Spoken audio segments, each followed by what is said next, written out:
Sayın Komite Başkanıma, Rektör Yardımcıma teşekkür ediyorum.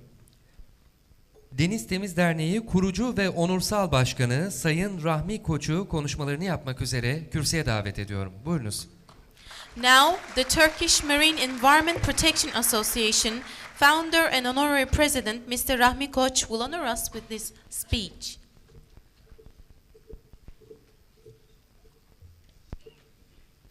Mr. President,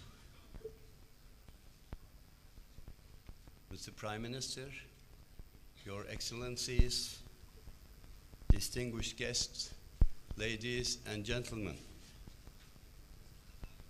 I'd like to express my gratitude to Mrs. Sıdıka Atalay for inviting us here for this very important international conference today. As founder of TURMEPA, the Turkish Marine Environmental Protection Association, I would like to share my views with you regarding our activities and accomplishments in Turkey. Why and how did I found TURMEPA? You can call it luck, you can call it coincidence. I was the chairman of Turkish-Greek Business Council for 6 years. During this period, every effort that I made to get the two countries' businessmen to cooperate has failed. The Greeks never said no, but then, on the other hand, they never got their act together either.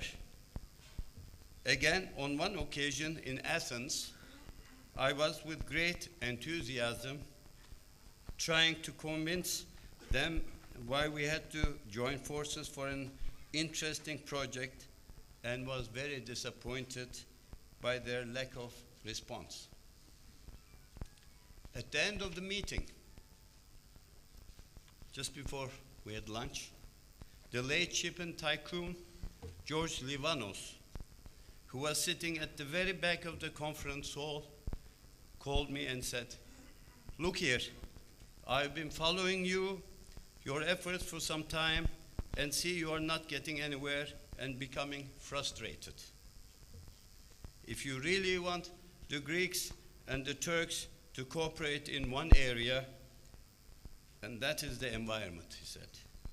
I founded HELMEPA, the Hellenic Marine Environmental Protection Association. Why don't you found a Turkish association called TURMEPA and let the two cooperate to keep our seas clean? So, in 1994, with 24 friends who believed in the cause, we founded TURMEPA, the first NGO specifically dedicated to keeping the seas clean. At that time, HELMEPA was already 11 years ahead of us, and the World Bank had been gathering data on Turkish seas and marine life from HELMEPA. Soon I found out that this was a long-term project and would need at least one generation's commitment. During our efforts, we learned there are 4 very important points. Point number 1, it's more economical to keep our waters clean than to clean them after polluting them. This was very important. The second important point, the subject is a major undertaking and cannot be done by one association alone, and requires a nationwide awareness of the problem. Our third finding was it needed education. Education is of utmost importance in achieving our goal. And the last important point was international collaboration is a must, as the environment does not have borders, does not have barriers, religion, race, or different languages, and no politics are involved. With these 4 points in mind, we first trained teachers in primary schools in coastal areas. Then we distributed hundreds of thousands of books to these students and pupils. We also held drawing competition with the subject of clean seas.